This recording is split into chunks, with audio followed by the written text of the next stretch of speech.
May that we would leave, endless negotiations, the fall of two prime ministers. You can remember it all, 2016 to 2019, what a nightmare.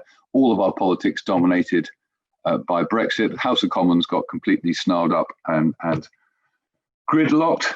Boris Johnson arrives on the scene, sought a mandate to get Brexit done. December 2019, received that mandate. And on the 31st of January 2020, the law was passed that took us out of the European Union. And with a transition period ending on the 31st of December 2020. Now, I still get emails saying, please let us not leave. Well, we have left. I still get emails saying, please extend the transition period. That is not going to happen. So one way or another, we're coming out on the 31st of December. Negotiations are still going on in terms of a trade deal with the EU. I do not know whether there will be a deal or not. I am optimistic there will be at 5 to midnight. There will be a deal. But one way or another, as I think a little slide which will be put up for us in a moment, whether we get a deal or not, things are going to change quite significantly on the 1st of January 2020. And that's what this seminar is all about, to talk us through some of the practical issues of what lies ahead. So without further ado from me, hoping I've done all of my checklist of things I think I have, yes, here we are. Deal or no deal, changes are coming. I think that's the theme for this morning. Alex Stevens, we turn to you as the NFU Regional Policy Manager to tell us the challenges and opportunities for South West farmers. Alex, over to you. Thank you very much, Gary. I hope everyone can hear me okay. And I'm sorry for all the PowerPoint slides, but you're going to get used to hearing me saying next slide, please, as I go through it. And just really to give a bit of background, I'm going to cover some of the sort of headline issues from a farming perspective, but it's worth noting that within every sector in farming, whether it's horticulture, livestock, dairy, organic, conventional, whatever, the issues are slightly different for everybody and the detail is slightly different. So I understand there are plans afoot for more of an agricultural focused seminar, so watch this space for that one. But just to take you through, and next slide, please. I think the key points that I wanted to talk about are obviously from a farming perspective. I have a very, very clear focus on on what the issues are and what the opportunities are. But obviously there are a huge amount of other things at play that can delay things, and we all know some of the sticking points. So I'm not going to linger on that one. But say next slide, please. But just I think keeping in mind that we all look through the the focus of our sectors when actually there's a lot more going on. Sorry, next slide, please.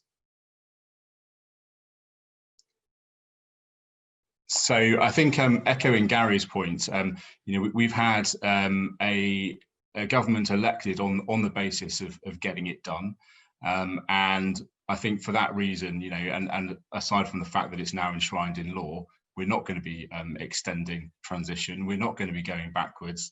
This is happening. So my message really to everybody, in whatever small way you can, please do prepare, because there is a very clear mandate for government. Next slide, please. So I think it's clear that whether we have a deal, a partial deal, or some sort of most favoured nation tariff, there will be changes. So again, for any business that's thinking, well, it'll be all right, there'll be some sort of rescue, there'll be something at the 11th hour, there may well be something that gets formulated, but it will change your business in some way, particularly if you have any kind of relationship with the EU, and even if that's just buying products from the EU, things will change. So do please prepare. The quote at the bottom of the screen, I don't know if you can all see it, but it's just a quote from Michael Gove saying that 43% of businesses believe that the transition period will be extended, but that is very unlikely to be the case because it has been set in law now. It is happening. There may be individual elements that can see some kind of extension, but transition will not be extended. Next slide, please. So focusing on agricultural support, obviously the big change for farmers, aside from trade and access to labour and all the other things, is that their mechanism of support payments is going to change. And you'll have seen recently the Agriculture Bill became the Agriculture Act, which I'll talk about in a moment. But in terms of timeline, the support payments that farmers had access to under the Common Agricultural Policy are changing, are being wound down, and are morphing into something called ELM, which is environmental land management schemes. I've noticed a question in the chat bar already which relates to this, which we can come back to later. But effectively, we're going to see through 2021 pilot areas of new environmental land management schemes being rolled out, farmers having access to those, all the while existing agreements under countryside stewardship and BPS will be kept going as pledged by the government, that for the duration of this government, the budget would remain the same for farming support. But it is a phase of transition away from what we've known for a number of years. And I think farmers do need to prepare and understand that the emphasis of the support they're getting is more about public good, is more about environment, and to some extent productivity too, rather than just area farmed or area owned. So we'll see that transition, we'll see the budget change, and again, something for farmers to be aware of. Next slide, please. So in terms of what to do next, I think every farmer that I speak to, even those who say that they haven't prepared anything yet and that they don't know what they're doing, actually they probably have made little minute adjustments to try and understand perhaps the bits of their business that are more profitable, the bits of the business that are more exposed to risk, and also understanding the relationship with their suppliers and their partners within the wider farming community. So, for example, many of the veterinary companies that farmers would work with have probably already thought about which products are coming from Europe to make sure they've got adequate supplies. I spoke recently to Crediton Dairy, who have made some pretty big investment in sourcing packaging because they saw that as their risk area, because their packaging comes mainly from Sweden and Denmark. So they borrowed extra money and made sure they had enough packaging there to see them through. So these are the kind of things that businesses are already doing, looking at that risk, that exposure, even though it just feels like normal good business management. It is related to EU exit. But I think also the lens of COVID-19 has kind of focused people on the key parts of their business that are most profitable and most resilient to any kind of shock. So that's been really good. But I'd urge anyone from a food business, from a farming business, to really consider the impact and where your kind of pinch points and pressure points might be. Next slide, please. So I think just picking out key priorities and from an NFU perspective and focusing on obviously the entire food and farming supply chain and not just individual sectors. Clearly, access to market is really important, helping businesses through the transition phase, protecting our standards, and I'll mention more about that in a moment, ensuring that that MPs have a clear say in the direction of travel, and that it's rooted in basically locality and understanding the issues from a constituency, regional, and other sub-regional basis is really important. Making sure that policy is informed, so we're going to make sure that at every opportunity we're talking about the issues that farmers are going to be facing, but importantly how to get through those as well. We're really concerned about filling farming jobs and making sure that we can continue to produce food, safe, traceable food at every price point for everybody. And that does require at the moment a sufficient supply of labour, although obviously in the future technology can play more of a role there too. And then I think finally, backing British is really key as well, and making sure that we find a way to encourage consumers to buy British, but also looking quite closely at public sector procurement as well, because one of the opportunities out of exiting the EU is that we can make a clearer stand on sourcing policy. Next slide, please. And then I think it's also worth just a little nod to the rest of the world. So there are some real opportunities for farm products around the world. We export quite a bit already, more than you might think. So high value cheeses, there's quite a significant demand in America and Japan for West Country farmhouse cheddar. So there are some really good opportunities out there to sell higher value, really top quality products with a good story behind them about grass fed and all that kind of thing. So that's really positive too. So you should keep that to one side and understand that that's coming, but obviously the immediate concern is transition. Next slide, please. And the next one, we can skip that one, I think, as well, please. Sorry, keep going. So the Agriculture Bill becomes an act. So I mentioned at the beginning that this is really big news, and it's massive news. It doesn't feel like it is, but this is so, the history of our support for agriculture within the UK. In recent history, it's all been about CAP in Europe. So this is, a first in a generation change, and it's been really hard fought. I know Gary's been a real big supporter of ours in terms of, looking after constituent farmers and making sure that there's an adequate package in place and people can plan their businesses. And we're really, really grateful to MPs like Gary for doing that, where farming is so important, particularly in the Southwest.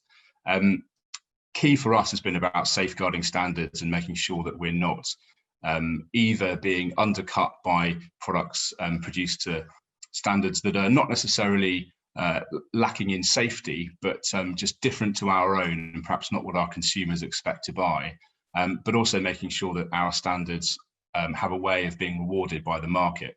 So to do that, a Trade and Agriculture Commission has been established, and this is a really positive step, and actually sets in law and gives scrutiny to the House of Commons to look at trade deals and make sure, a bit like rural proofing, a bit like rural proofing, that there's no kind of unintended consequence of a trade deal that might, almost through, without design, affect the businesses of farmers and animal health policy and plant health policy as well. Food security is key, and that's going to be assessed every 3 years within the Act. Rewarding farmers. Sorry, I'm getting a bit of echo. I don't know if somebody needs to. Alex, 60 seconds, I'm afraid. Okay, cool. So protected rights of farmers really key. Fair deal for farmers really key. Can we skip through? Let's go through 2 slides, please. So I just wanted to highlight this, and I don't know if you can all see it on my screen. I've got everyone's lovely smiling faces in the way of the graph a little bit. But what I wanted to show is that there's a big gap. So one of the opportunities for UK farming is to improve its productivity. So that's not about producing more necessarily. That's about producing more with the inputs that we use. So the red line at the bottom that's getting further away from the other lines is the UK.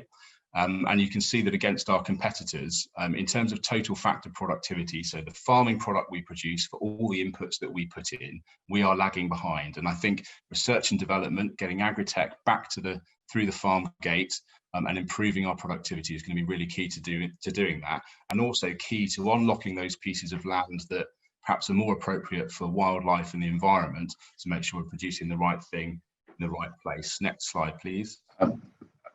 Alex, sorry, just finish off. Yeah, I'll finish on that. So, just to highlight, there is a huge amount of good that farmers are doing for the environment, and we see the Agriculture Act and EU exit as a way to underscore that and do more of it. And in the Southwest, we're leading at the forefront. I'll leave it there. Sorry, Gary. Not at all, Alex. Thank you so much. That was absolutely fascinating. Thank you. But we are now going to turn to James Sibley, who's the Head of International Affairs for the Federation of Small Businesses. James, over to you. Thank you, Gary. So good morning, everyone. So this morning, I'm going to talk about international trade and EU legislation and where that will interact in the future, particularly for UK, small exporters who will be trading into the EU in the future. Next slide, please. So very quickly, I know other speakers are going to touch on this, but I'm going to talk about what we know and what we don't know in relation to my presentation today. And then I'm going to spend a bit longer on what to think about. And then finally ending up with talking about who can help. The one thing I've deliberately steered clear of in this presentation is the changes to the UK border operating model, so customs and VAT in particular, because I wanted to focus on the legislative EU legislation that you'll have to think about in the future. Next slide, please. So in terms of what we know, obviously the UK left the EU in January this year and into the transition period that is due to end at the end of this year. And what we do know is that the UK will be exiting the customs union, it will be exiting the single market and exiting the EU VAT area. And I put an asterisk there because the situation is a little bit different in Northern Ireland, which will still abide by single market rules for goods and EU VAT rules. That will be relevant for any Devon businesses that that have Northern Irish businesses in their supply chain or who are selling to Northern Ireland. But I will leave that there. The key thing for this presentation is that the UK on 1st of January will become a third country under EU law, and the rules for third countries will apply to UK exporters. And I'll go into why this matters a little bit today. And then the thing I'll just reiterate, because this is something that has come up. So Gary Streeter mentioned it at the beginning, but this is something that's come up in conversations with small businesses, that there will be no extension of the transition period. The 1st of January, changes are coming, so it's worth taking this very seriously. Next slide, please. In terms of what we don't know, as has been mentioned, the negotiations are ongoing. The deal may make things in some areas easier, but there's still a lot of things we don't know. So, tariffs or no tariffs have been mentioned. What exactly the provisions will be in rules of origin, which matters for goods trade. The rules on labour mobility, which is very important for those trading in services, including things like intercompany transfer visas. That's something that's still being discussed during negotiations. I've seen a question already on professional qualifications. That's something that a deal may make slightly easier. It won't replicate single market rules, but it may help. And then another thing I'm going to talk about today is data adequacy. Will the Commission grant the UK a data adequacy decision? That's something that's still to be seen. Next slide, please. So to kick off, I'm going to talk about what you could be thinking about in goods. So in the 10 minutes today, I'm somewhat restricted in the level of detail I can go into. So instead, I'm going to talk about some of the things you could be thinking about and how they relate to EU legislation. So the first thing is, do you need to transfer any certificates or authorizations? So on 1st of January, the CE mark you may need, that you currently use if you are trading in goods, that will be replaced by the UK CA mark. And you may need to transfer your CE mark to a EU territory, basically, an EU authorised body. Now, the British Standards Institute is someone who can help with this, BSI. They've set up their own subsidiary in the Netherlands, and they can help with this kind of thing. But this is pretty vital if you have any conformity assessments that you need to transfer. The second thing I'll mention is something that's easily overlooked, which is EU localisation rules. So this is something that applies to certain high-risk goods. Toys is the classic example, but also things like low-voltage electrical products. Essentially, for these products, you need a responsible person. So this could be your importer, this could be a manufacturer, if you have a manufacturer based in the EU27. But if you're a business that trades directly B2C to the consumer, this can get quite tricky. And it may require things like a subsidiary or the services of a lawyer based on the continent.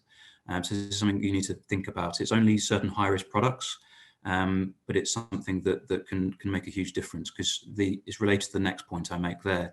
Do you need to update product labels? If your product falls underneath EU localization rules, you need to put your responsible person on the label of your product when you ship it. This may require an update.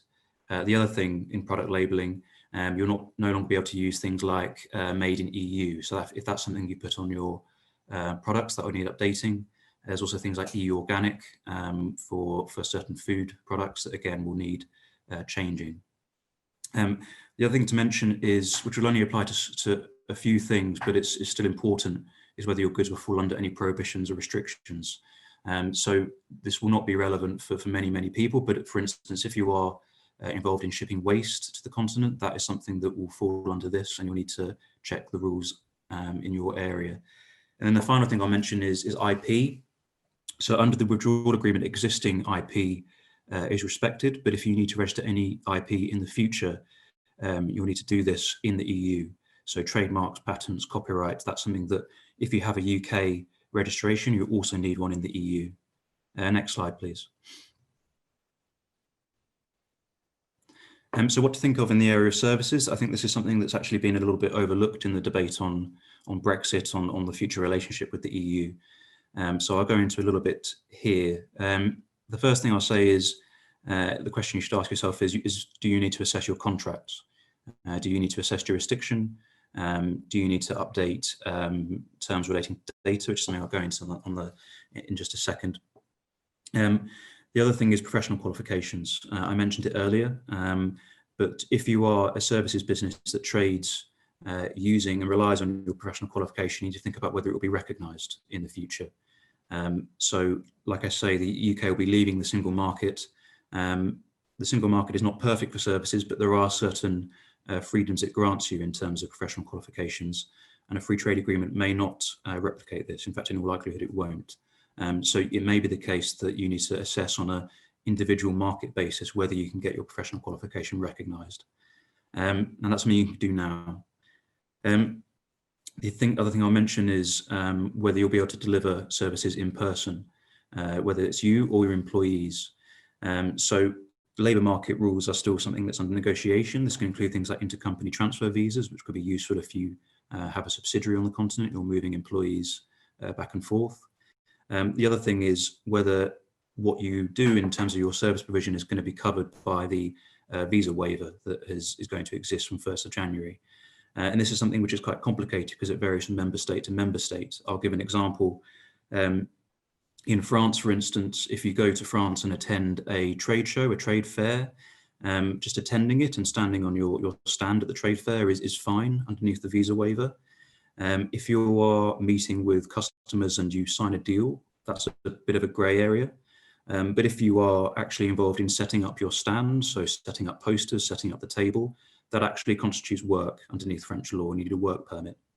So it can get very complicated, and it varies from member state to member state. So this is something to familiarise yourself with now.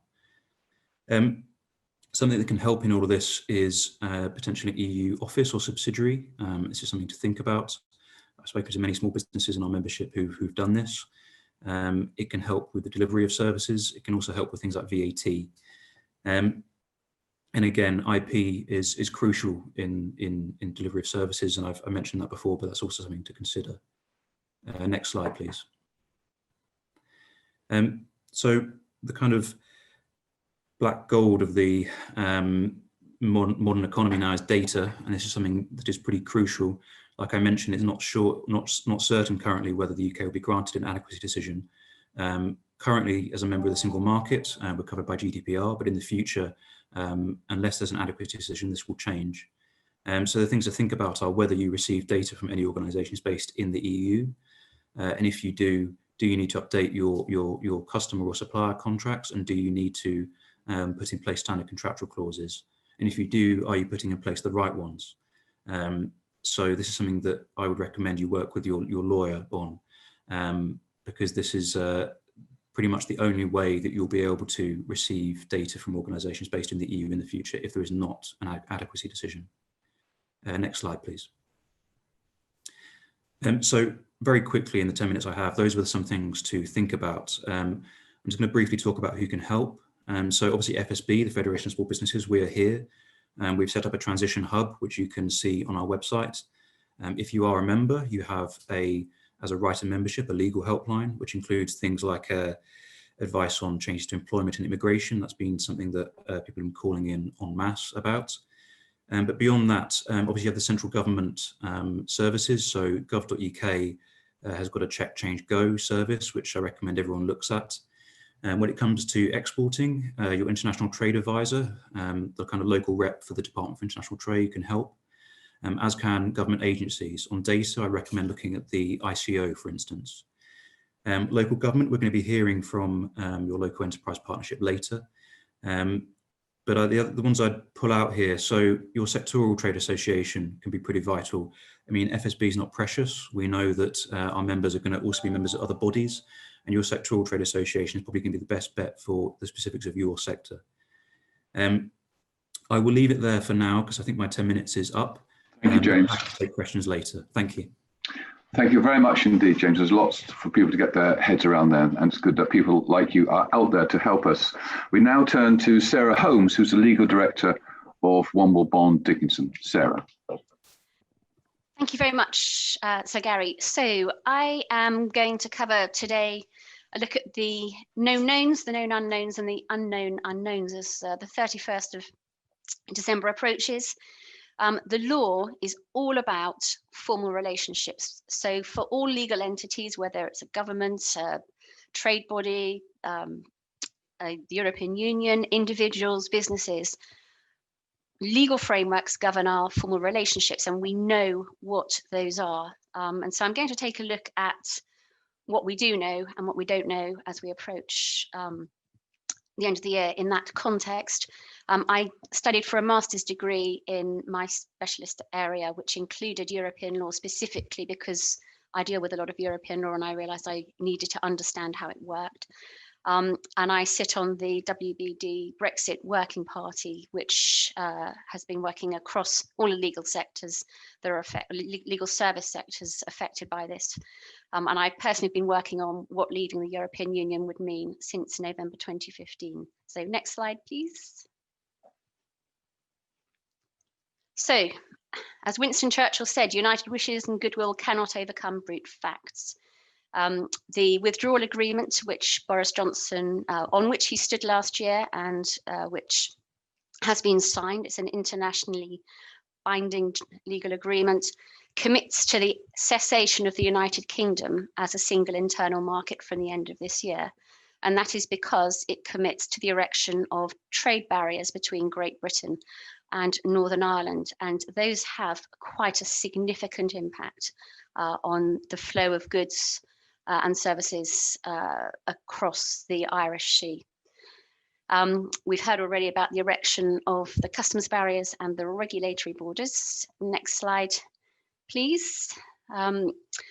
And if in 2016 we had presented to us the shape of trade based on the known legal frameworks that would apply to the United Kingdom, depending on the nature of the relationship that was chosen following the referendum, because it wasn't, of course, on a particular relationship at that time, then if you were looking at the fisheries, you would come up with the table that I have shown on the slide there. I actually prepared that. Personally, it is an unsuccessful means of engaging with my local MP in Cornwall, because the left-hand column is all of the checks and processes that currently the UK applies to the import of fishery products from third countries. From the end of this year, those will become barriers to trade erected against British fishery produce seeking access to the European Union. At the moment, the green column is the column for members of the European Union. And as you follow across, the barriers appear. And what I would say is that in the case of a free trade agreement, businesses can end up, and probably will end up, with more paperwork than they would have if there wasn't a free trade agreement. And that is because in order to claim the preferential tariff access or the preferential quota, they need to have the documentation to prove their entitlement to that. And so there may be more bureaucracy with a free trade agreement than without it, but you don't get the trade relative gains without that. Norway is in the single market, and so that is the column with other green columns in it a little further on. The UK is a third country. That means we are not in the free trade agreement, free trade area stretching from Iceland to Turkey. And within the red boxes, it is possible to reduce the scale of some of those barriers. For example, the hours of prior notification for the export of fishery produce to the European Union, but you can't avoid having to give prior notifications. Those are matters for negotiation. Next slide, please. And this table could have been done for every sector line, every business opportunity between the UK and the EU. So in terms of known knowns, we know that customs declarations will be needed if you want to take goods, if you want to take samples into the EU, for example, you'll need a carnet. If you want to take musical instruments in to bring them back again, you'll need a carnet. They have a fixed price per item, which is I think £350 something at the moment. Hauliers must have ECMT permits in order to drive within, well, it's for the lorries actually, for the lorries to drive in the European Union. If we do not have a deal with the EU by the end of this year, then we will fall back onto previous arrangements. And I believe there are only around 3,000 and something of those permits available. But whether or not there is a deal, hauliers with lorries they wish to have driving in the EU must apply by 23:59 hours today, or they will not be able to drive their vehicles in the EU. We know that because the UK is not ready, there's a deferral of customs declarations and import tariffs until the 1st of July 2021. There is some uncertainty over that because so much of our international trade comes from Rotterdam, and the Rotterdam UK port connections are generally roll-on, roll-off ferries which don't arrive at customs sheds for checks now. So it may be, I don't know whether we get clarification from anybody else, that goods from third countries will also be entering the United Kingdom without going through customs and regulatory checks if they come through that route. I'm not sure the answer to that. We know there will be changes to VAT and that the exemption of no VAT on lower value goods will be disappearing from the end of this year. And there are, for those who do stuff on eBay, you'll have had the email from eBay saying that e-commerce also changes. I'm not going to run through everything else. I've just listed a load of stuff. The thing I just want to mention is Incoterms. Virtually all goods contracts where there's cross borders, even within the EU, refer to Incoterms, and they quite often import those terms just by reference to the documents. Please do check those, because those will allocate responsibility for customs, for the regulatory checks in the European Union. For example, fishery produce will be checked at border control posts, and there is a cost to the importer for that, but it may be that the Incoterms used would actually place responsibility for that onto the UK exporter. Next slide, please. So UK versus EU port preparedness. I spent around 6 months working with the Port of Rotterdam in 2018 because I deal a lot with waste shipments and I deal a lot with chemicals movements, and I wanted to know exactly what my clients' businesses were going to look like as they went through the new trade barriers. And so Rotterdam explained that trade with the UK would be, for them, like trade with Morocco in terms of the processes.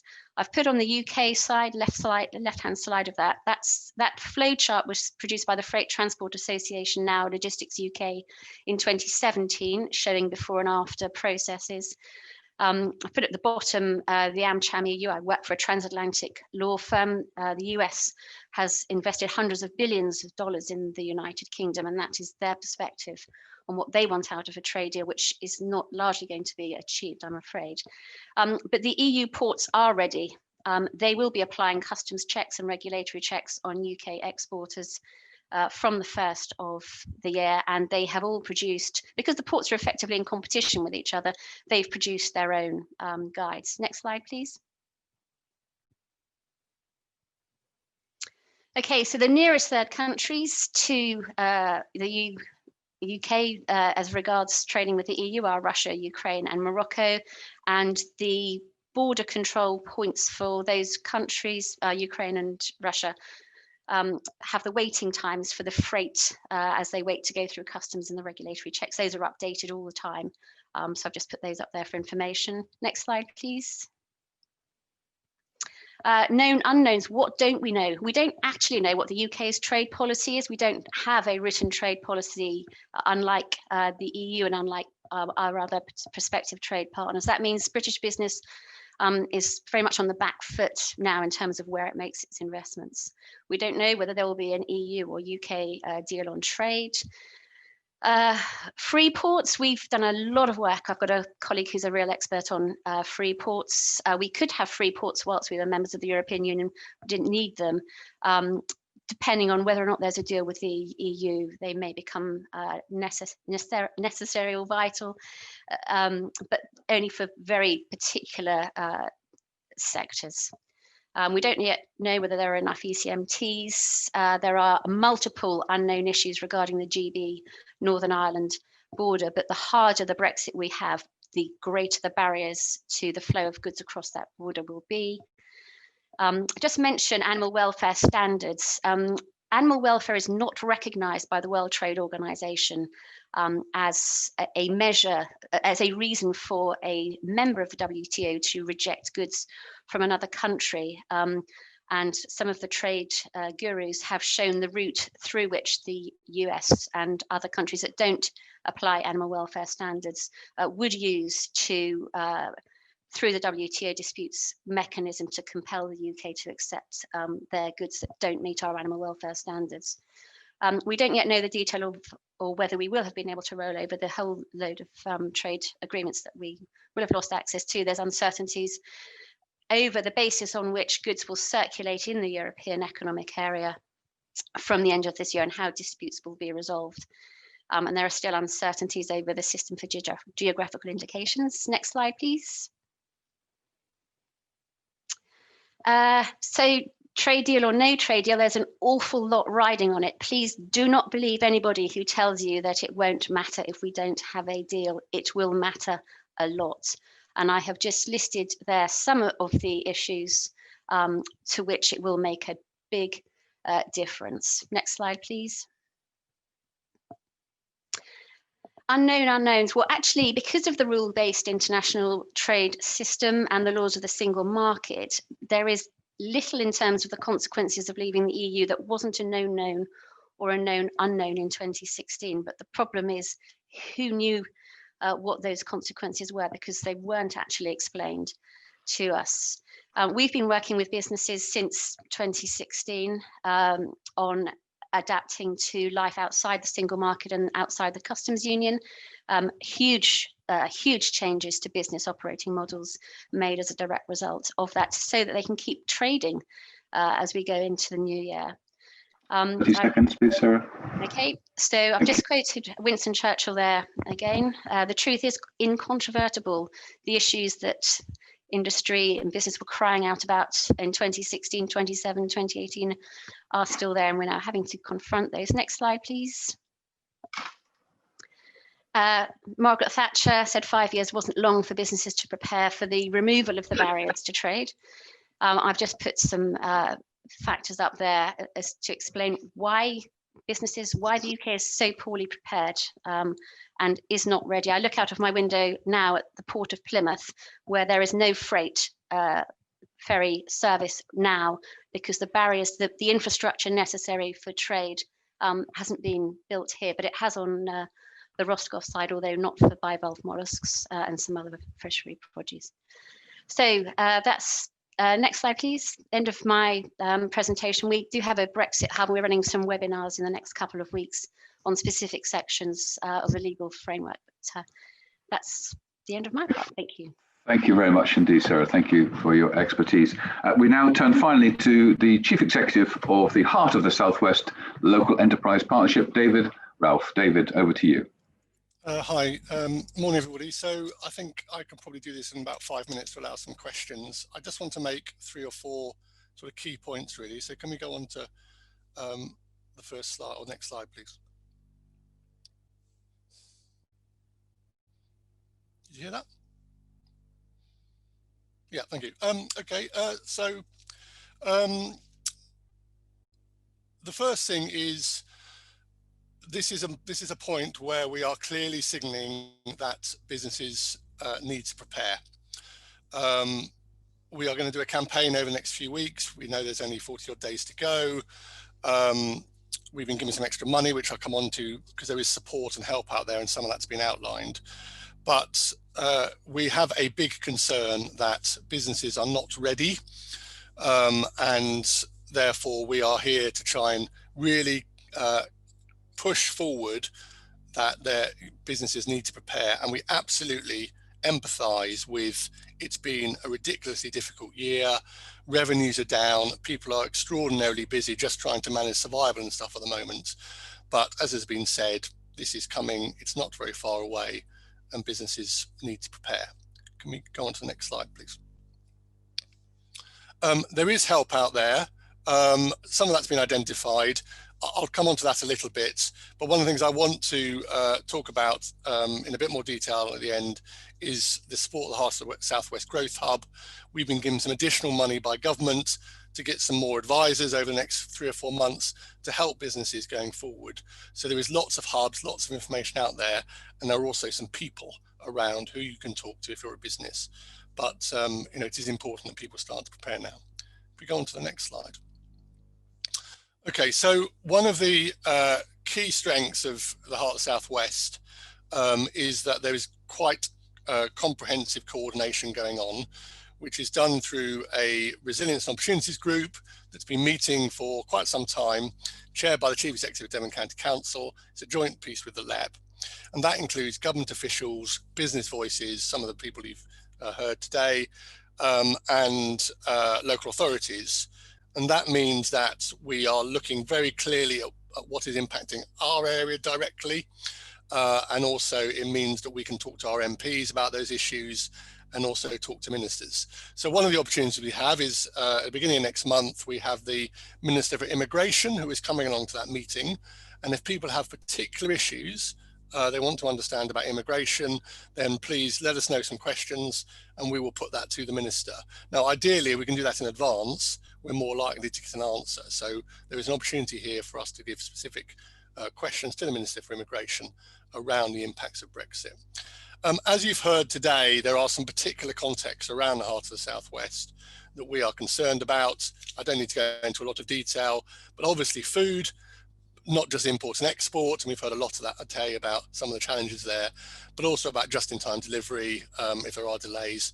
We have ports, not only Plymouth, but also Teignmouth.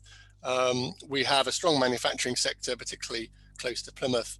And you know, we are concerned about the lack of preparedness of SMEs. And I'm not saying that you know, lots of people haven't done lots of work. Okay, keep going, please. Okay, so the third issue is we recognise there is a lot of known knowns and unknowns, and we have a list of issues that we think are particularly important to our area. That is being discussed regularly with officials. We don't have answers yet, but a lot of what we've heard about today is the unknowns. I think this might be talked about at the end, but for example, I think we're going to do a follow-up seminar around labelling in a few weeks' time, because we know there are lots of issues around that. But I think we have a good understanding of particular issues. We know that the real difficulties out there are around the level playing field and also fishing, which has a direct impact on us. But there are a series of issues which, you know, we cannot give answers to at the moment. So you know, that's where this gets a little bit difficult. Okay, next slide, please. Okay, so we are starting a campaign to try and help businesses prepare. I've talked about the context. We have been given a bit of additional money from government, and in fact yesterday we were advised we're going to get a bit more to provide essentially people, advisors, over the next 3 or 4 months to support businesses. I would also very much encourage you to talk to your trade associations that are already being discussed. I think people are being very mature here. You know, whilst often these are membership organisations, I don't think anybody will turn away and say they can't give you some advice. Lots of them have got hubs. However, if you're not sure where to go, then, and I think the details have gone on the site, talk to the Growth Hub and we would direct you to where there is either particular sector expertise or perhaps one of the hubs that can give you some support. So pretty much all of the institutions and trade associations, chambers, CBIs, FSBs, NFUs, etc., have pretty good advice and guidance services now to help you. So whilst we're saying prepare, we are also saying there is support out there. And if you're struggling for support, then use the Growth Hub and that would direct you going forward. Next slide, please. Okay, so just to sum up, that's the details of the Growth Hub. If you get stuck and want to know where to be directed or have a particular question that you want answered, then please do use that service. There are increased advisors who are coming in. Some of them will be sectorally based, but please do get in touch. I think that's also gone on to the chat box, so you've got a connection. And I think the last slide, this is part of obviously covering Somerset, Devon, Torbay and Plymouth. There may be people whose business operates outside those areas. I think we would probably direct you to go to them, but you know, by all means, give us a ring and we will tell you who is relevant in your patch. If you're in Cornwall or Dorset or whatever, there are your own growth hubs. But I would hope that somewhere, if you are a business, you will get out there and get your support, because the message really is about needing to prepare for the changes that are coming at the end of this calendar year. Thank you, Sir Gary.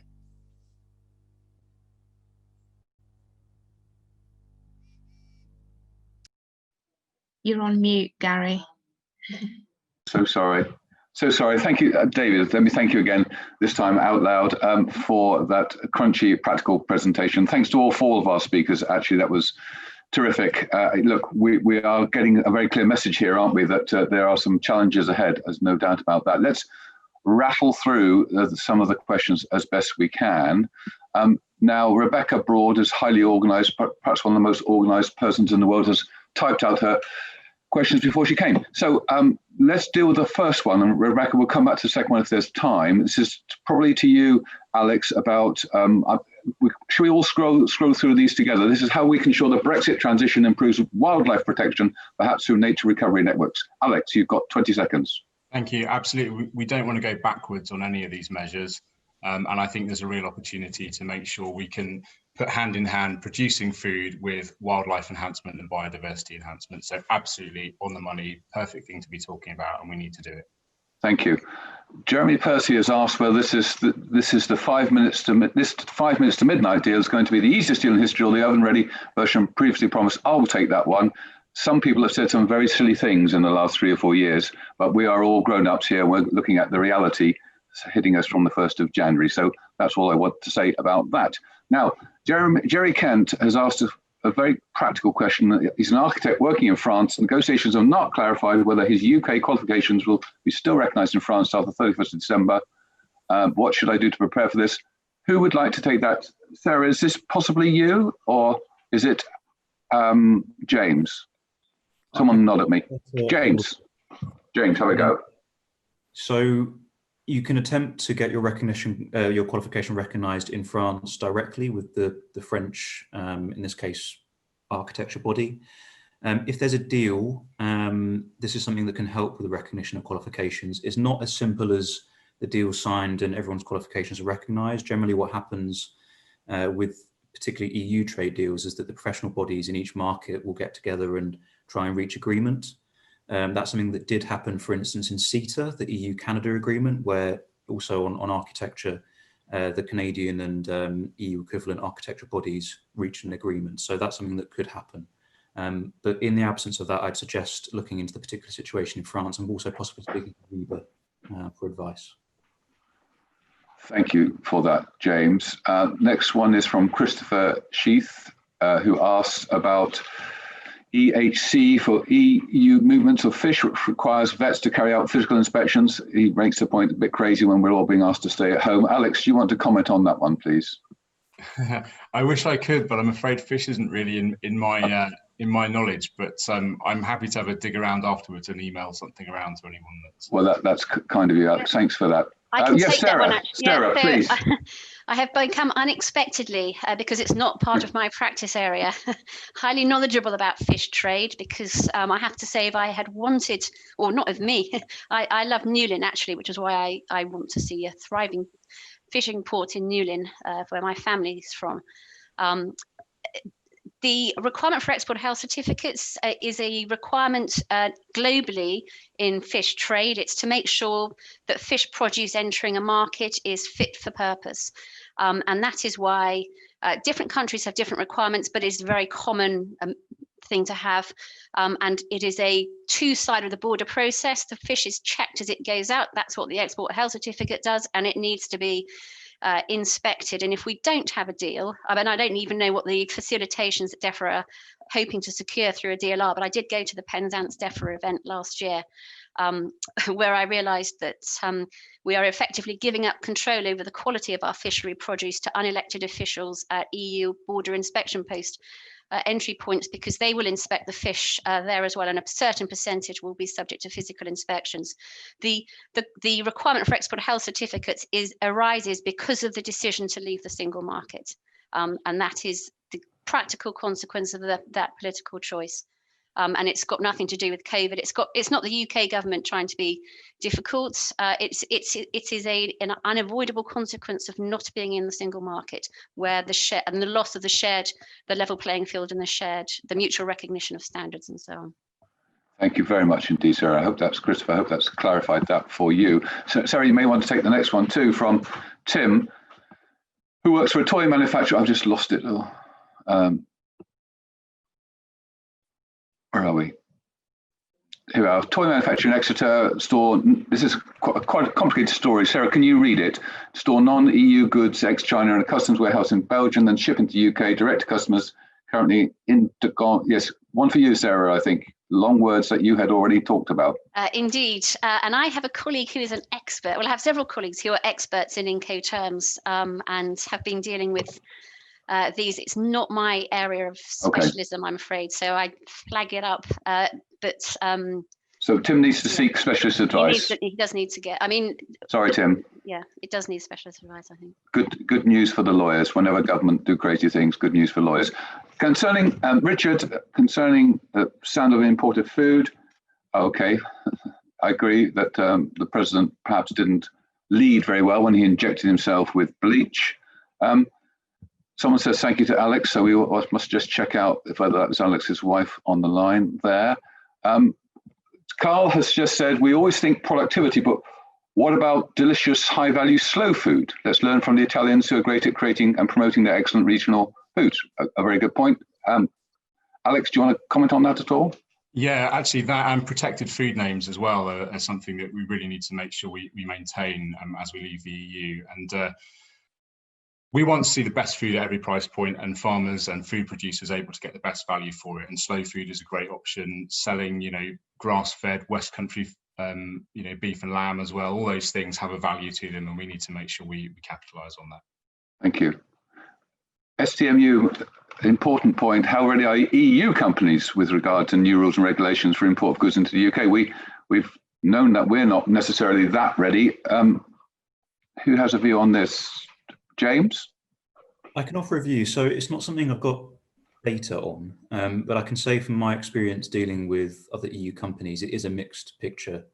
There's a lot of efforts going into informing EU companies, but the fact is that for EU firms, very often the UK is one market of many, so it may not be getting their full attention. So this is something that is concerning. I think there's going to be some trial and error. Unfortunately, the thing I would suggest, this is my advice, if you are someone who has a customer or supplier based in the EU, work with them, try and inform them the best you can, try and work with them to avoid any of the disruption that might come in January.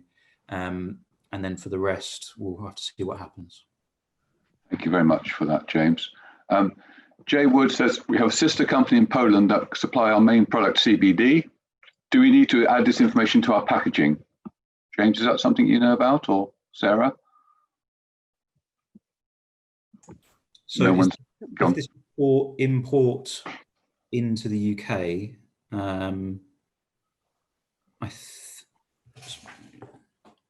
Import into the UK, I think it's likely. If you're selling that from Poland elsewhere, it would also be, I think, the case. But I'm happy to pick that up separately, if that's helpful. Jay, it may be important to go to either your... Yes, yeah, I can.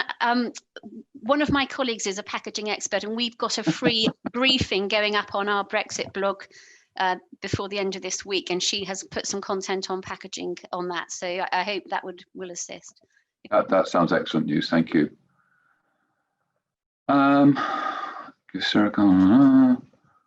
Right. Sorry. Nigel asked the questions, what about pet transporters and people importing puppies? Alex, is this going to be, we don't really want the import of puppies, do we? But what's the story on this? Well, I can talk from the context of movement of live animals, that from January the 1st, there won't be inspection posts for moving live animals into the EU, and coming the other way, it's until July. And then we'd need to make sure those posts are in place. I can only speak from the point of view of moving farm animals rather than puppies, so I'm afraid I don't know the detail on that. That's very helpful, though. Carl asked an important question about, is there a user-friendly Government UK website which takes a questionnaire approach to this complexity? And I saw that someone had put an answer there, Carl. I think James has said best to go to the www.gov.uk/transition check/question. So that might be a good starting place for you. Richard says, is there a risk of increased criminal terrorist activity while teething problems with the changes that are taking place? Oh, it's not a question. Okay, but I mean, let me just say a few things here. I think we all anticipate there's going to be, whether there's a deal or not, I think there will be a deal. If there's a deal or not, there's going to be a bump in the road from the 1st of January. I would hope by Easter, many of these teething problems are resolved, but time will tell. Some situations about freight. Just going down, going down, going down. Oh yes, Andrew asked some important questions. Not many people have talked about the opportunities, the great opportunities for Brexit. And we can all remember sitting under speeches and phrases of that ilk. Anyone want to say anything about opportunities, presumably for increased trade or? Yeah, I can take that. James. So, David. yeah, so apologies. So the coordination group I talked about is actually called the Resilience and Opportunities Group. I just think there is a part of this brief at the moment is about being prepared. So I think we're very focused on the operational challenges at the moment. The LEP is, I'm actually taking a paper to the LEP board next week around setting out some of the opportunities, both post-COVID and in a post-Brexit world. So we would recognise that there are opportunities, but at the moment we are very focused on operational challenges. So I think that's a fair question that's been asked. Okay. Thank you for that. I think the answer is actually as the months go past, probably the opportunities will increase. Nick Byrne has very helpfully put a link to a 30 Days to Go webinar or guide coming up run by Devon Chamber. That looks very interesting. Hattie is collating the immigration issues questions. Yes, if anyone wants to take up the opportunity of asking ministers questions about employment and immigration, then please get in touch with Hattie there. Right. Thank you for the useful.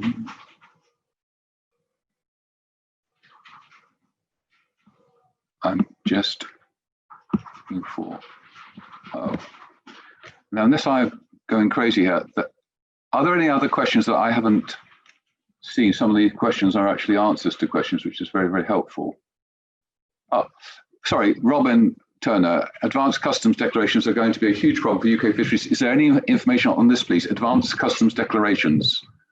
Alex, you're not a fish person, but Sarah knows all about fish these days. Sarah. I do know all about fish. That's brilliant. Well, they are required. That is a consequence of leaving the customs union. Right. And where would they go to get information about that? Okay, so DEFRA, the table that I put up earlier in my slide, I actually produced a couple of years ago, and I did at that stage have all the links to all the forms on it, but they've all changed now, and actually the EU has updated its fisheries trade and import regulations, so that the table is very much illustrative rather than accurate now, but broadly indicative of the barriers to trade. So DEFRA has got loads of links on its website. There are gaps.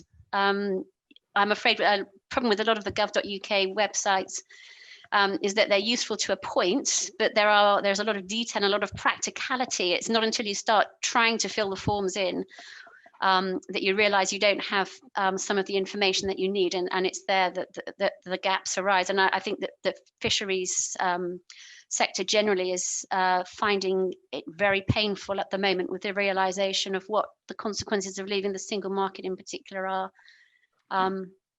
For the loss of, it's the loss of frictionless trade is gone. We will not even have frictionless trade with Northern Ireland, but certainly not with the European Union, which is a huge market, and it is vital that the concessions that DEFRA was hoping to secure when I went to the DEFRA event in Penzance last year are actually secured, because we will be looking at very substantial delays to the export of fishery produce to the European Union.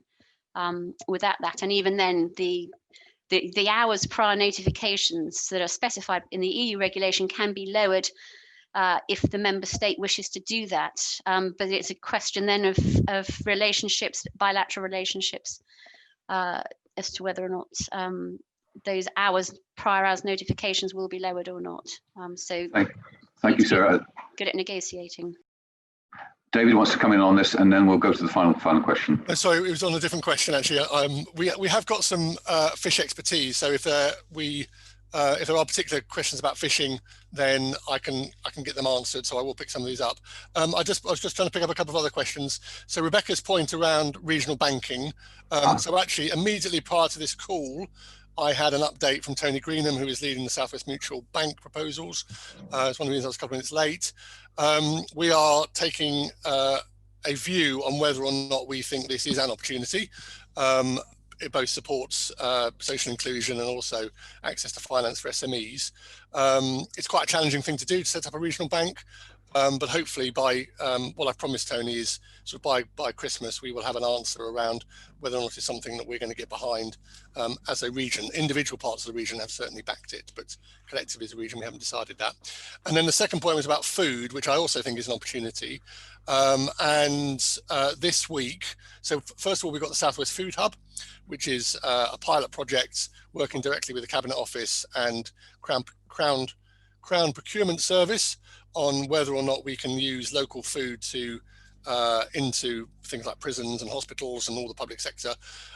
So that's something we're trying to pilot across the patch. And also we've launched food and farming something, which is led by David Fursden, which is specifically trying to identify some of the food opportunities.